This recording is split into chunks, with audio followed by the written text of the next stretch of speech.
Hello, this is Sad here, and welcome back to Model Kit Monday. Today we're actually taking a look at a non-Gunpla kit. For once, this happens very rarely, but today we're taking a look at Super Minipla Live Robo. Now, Live Robo is the main mecha for the 1988 Super Sentai series, Chojuu Sentai Liveman. One of my absolute favorite Sentais of all time, one that kind of keeps climbing the ranks the more I think about it. And I'm so excited. I've never had the chance or the opportunity to even get a Live Robo or Live Boxer Deluxe Mecha for any sort of a reasonable price. And now Bandai announced Super Minipla kits, and I was there day one. Live Robo here consists of Jet Falcon, Landline, and Aqua Dolphin, while Bison Liner and Sci-Fire, which make Live Boxer, are a premium Bandai item that has a couple different shipments. Mine should be coming in at the end of April. So you can definitely look forward to that. So let's take a look at the box here. This is the outer shipping box. Being Minipla, this is actually broken down into 3 components, each of the individual machines. But this is kind of neat because you kind of get a something very reminiscent of the original box. But I'm just going to pull this aside. All 3 boxes are relatively the same, so we'll just we'll do this. Take a look here. Basically, you're getting a nice full-color recreation of the original Live Robo box. It's very much the same design. There's a little bit more detail there. It's like Super Minipla on the corner. You know, this has a little text that says number 3 Aqua Dolphin. But all the boxes are the same. They got the 3 machines listed on the side. Some more information there. And then the back, which is really cool, the back has the Live Robo picture and half of Super Live Robo. Presumably thinking that the boxes for Sci-Fire and Bison Liner will connect to finish off that Super Live Robo picture, which is pretty neat. I think this is a really great recreation. Now, they're not standard Minipla, which means no instructions printed on the inside of the box. They're actually separate sheets. And overall, you're getting kind of a better value, I think. But yeah, here's box number 2. Okay, lost the grip on that. But here's box number 1. So you get kind of the idea. They work like the Minipla where they're separated for their individual mecha components, but this is definitely, I feel like this is the collector line. If regular Minipla are high-grade model kits, Super Minipla are real grades. It's kind of the same scale, same idea, but a lot more detailed and a lot more improved in a lot of areas.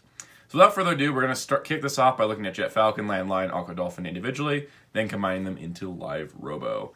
So let's begin. Alright, here is Jet Falcon. Now Jet Falcon, this is interesting because this is the way the original deluxe toy looks. From everything I can tell, you just have the feet and then they fold around and form the actual connectors for the legs that connect to Aqua Dolphin.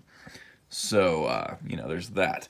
Now, what's really cool about this is that they actually give you the option to be a little bit more show accurate.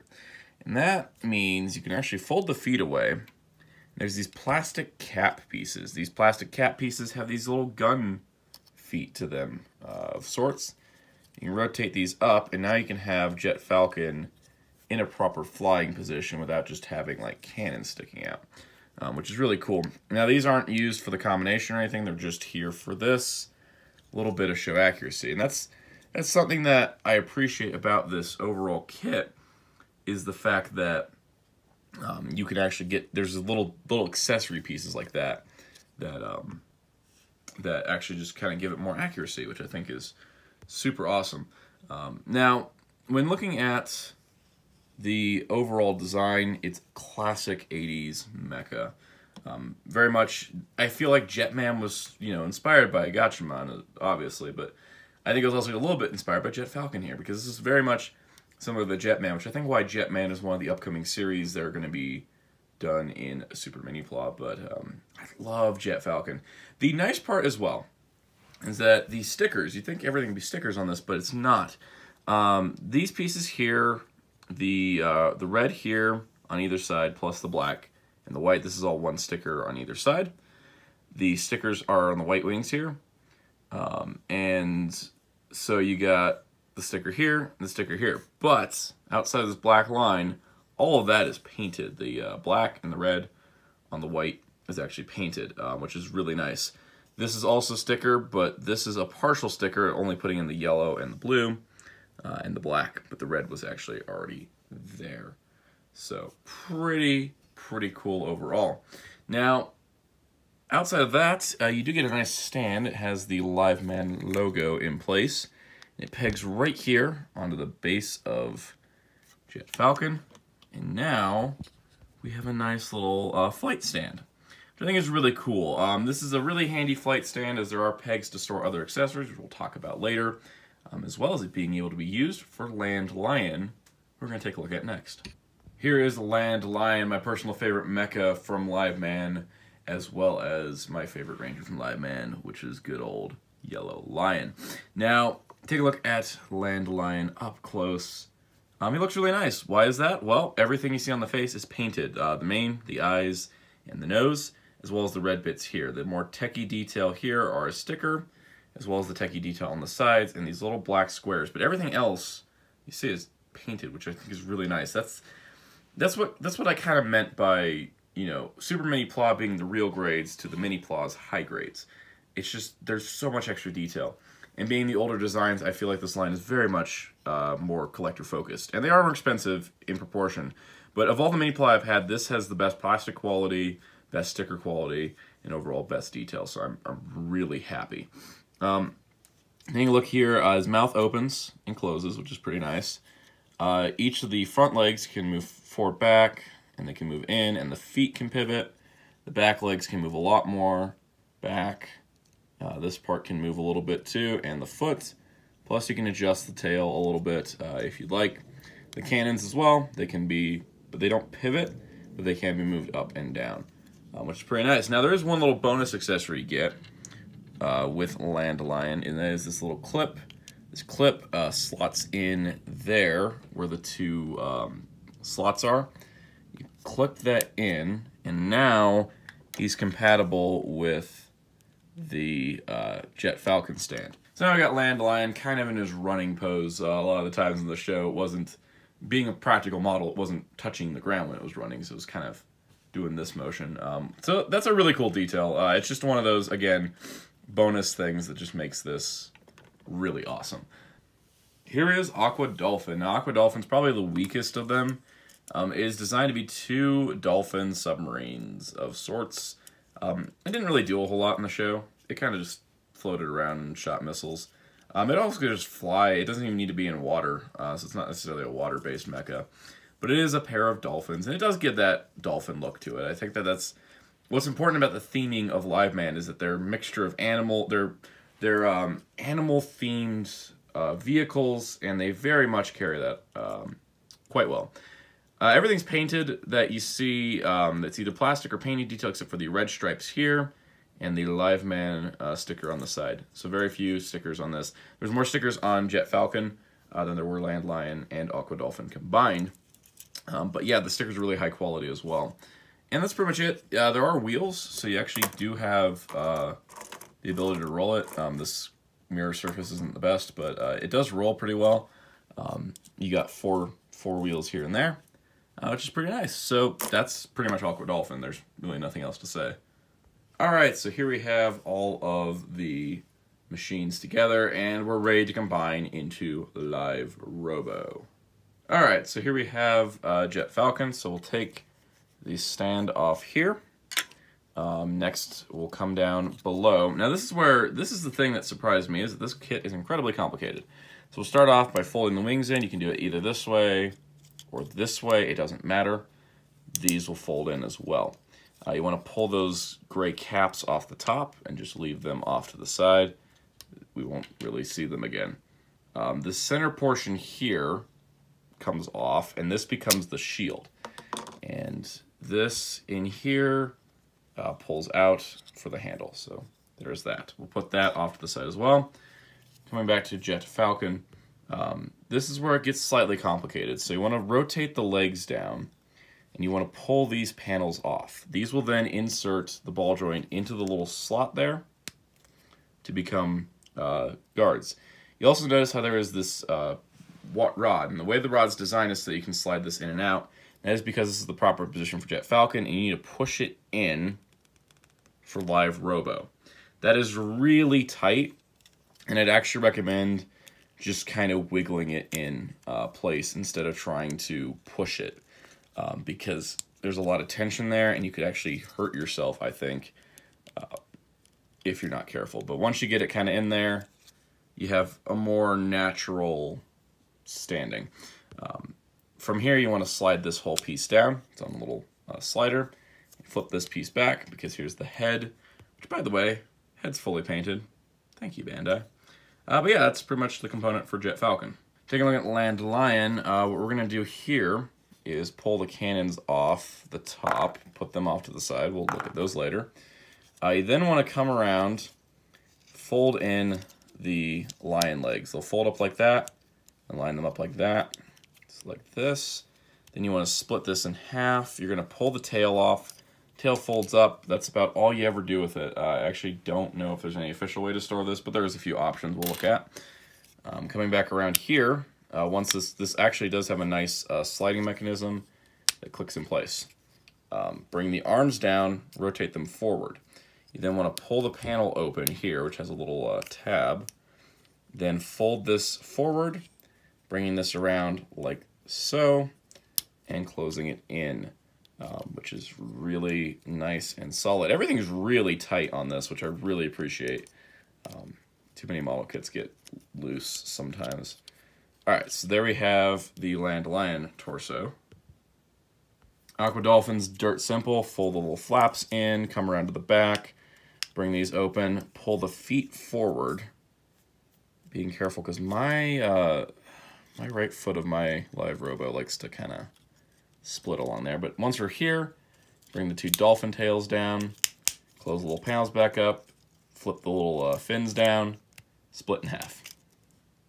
So now we're going to take Land Lion and Jet Falcon, line this up here, push in place, slide that up, then take each leg, plug it on there, and there. And here we have Live Robo. Here is Live Robo. Now, Live Robo here is quite impressive. The overall scaling of this guy, he fits in the normal Minipla scale, like I said. This actually makes him quite large. I'm going to bring in a Gunpla here.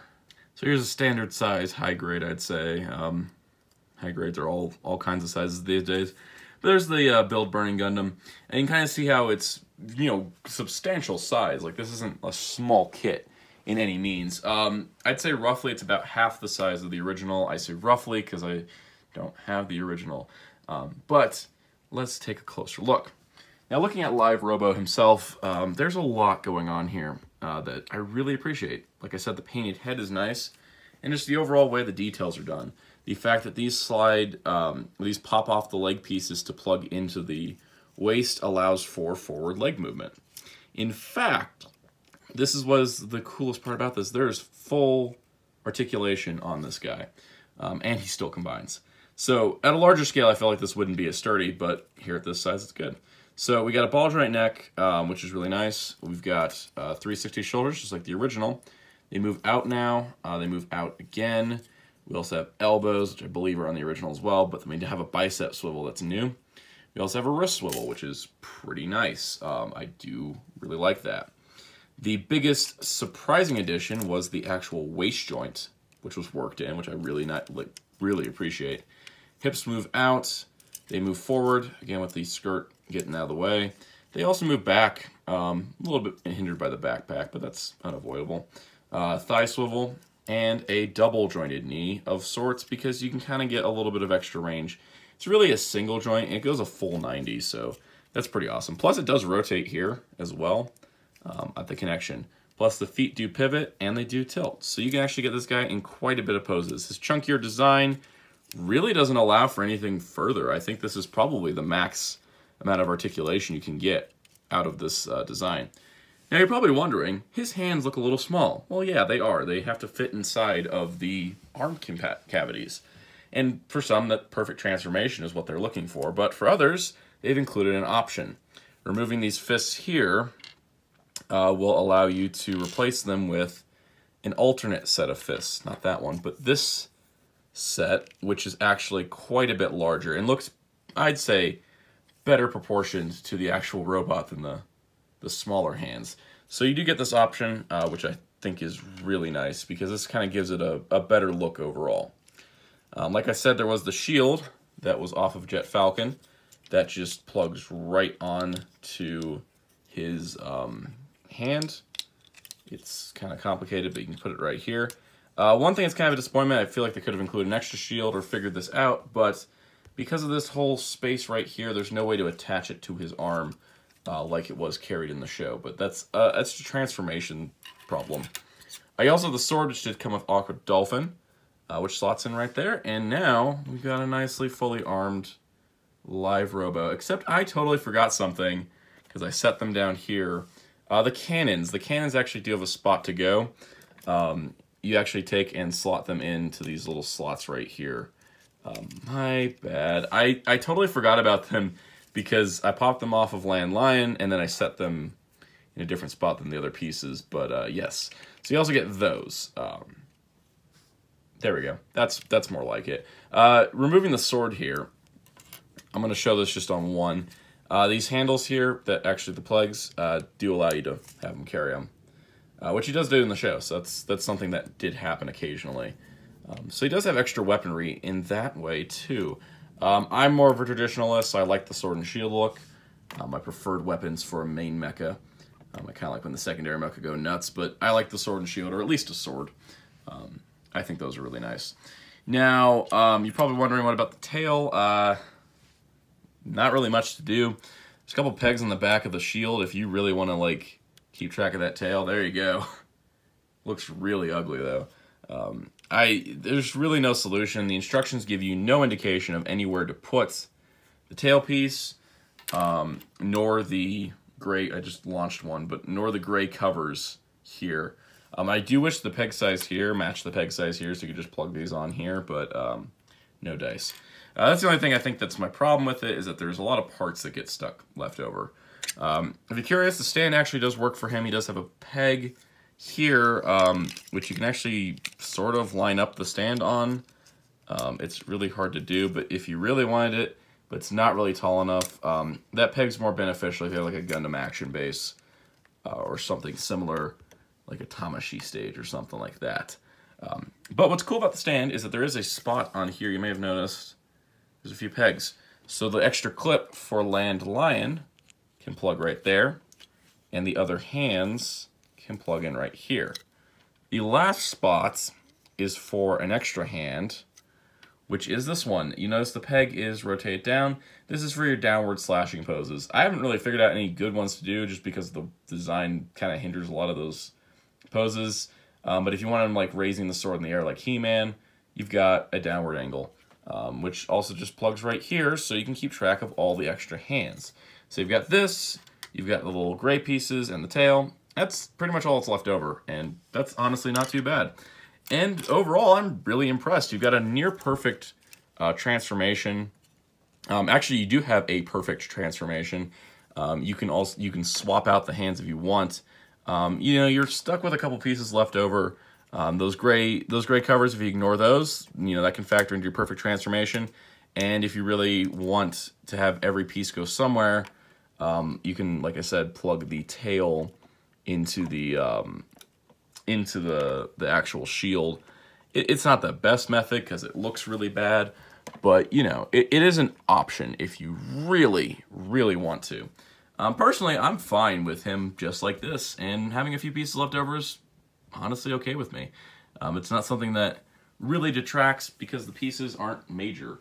This isn't a combination of 12 mecha where you leave all their bodies behind, looking at Q Ranger, but this is more of a here's the robot and he's got some accessories, so just get a plastic baggie, put them all in there, and you're good to go. I mean, you can keep most of the parts on the stand and the other parts are a little bit bigger, so you've got options. And I really love Super Minipla Live Robo. That's the thing that I've been asking for Bandai for a couple years now, is just be like, oh, can you reissue Live Robo? Oh, 30th anniversary is coming up, maybe we could get like a Super Sentai Artisan reprint. Or man, I wish I could find a good deal, and I've like trolled online trying to find one. But at the end of the day, now that I've come to the, you know, I was like, I'm buying Super Minipla Live Robo. I've never bought a Super Minipla kit in my life. I have no idea how they are in physical hand. I've never had Held one before they're fully built. You know, I don't know what they're like, but it's Live Robo, so whatever. Same with Live Boxer. It's like, you know, it's Live Man, so I'm going to get it. But now that I have this, and now I have Live Boxer on the way to me soon, I really feel like I don't need the deluxe Live Robo much anymore. I'd still want one if I could really get a good deal, but I don't feel that burning desire anymore. I feel really satisfied with this. I feel like I've got a good high quality Live Robo with a lot of options and articulation. The only thing really that the only deluxe size Live Robo I would go for right now is a Solo Chogokin. Because really that's the only thing that'd be a step up from this. This is like kind of incredible. It's making me kind of think about getting the Daijujin and Dragon Caesar. I skipped them because I've gotten those designs a few times now. But I'm really tempted because this is really well done. As someone that loves Super Sentai Mecha and loves building model kits, this kind of just culminated into a really great spot, especially with my love for Live Man and this Mecha design. So I'm at that point where I definitely think the Super Minipla line has places to go. They've already done a bunch of stuff like Yao Gaigar and some other Mecha anime, and I hope their Super Sentai line continues. I know we've seen prototypes now of Kaku Ranger Mecha, and we've seen design sheets for Jetman, and I really will probably, like, I'm really tempted to get those two. Kaku Ranger, I have the deluxe American releases, so I could use myself some more accurate Japanese ones in the form of Super Minipla, and they'll be able to hang out with a Live Robo and my future Live Boxer. So that's all for this review. I highly recommend Super Minipla Live Robo. I got mine from AmiAmi. I had pre-ordered him. It cost me around $60 after shipping. I chose DHL shipping because I didn't want to wait, and DHL turned out to be magic. It showed up in 2 days from Japan. But yeah, his retail price is around, I think it's around $40, which I totally feel is worth it. I've bought Gunpla kits for more that I feel like they do less. So I definitely recommend Live Robo. But yeah, stay tuned for Live Boxer. Like I said, Live Boxer is premium Bandai, so good luck to all of you that didn't pre-order it and still want to get it. It's going to be a little bit of a challenge. I've got mine pre-ordered, so once the second shipment comes out, which mine is a part of, I will definitely be reviewing that for everyone here. So anyways, that does it for this week on Model Kit Monday. Stay tuned for the future. I have some model kits I recently bought. You know, one of them's legendary and another one's kind of a broken mirror, so we'll see what happens there. But until next time, this is Sanat saying goodbye.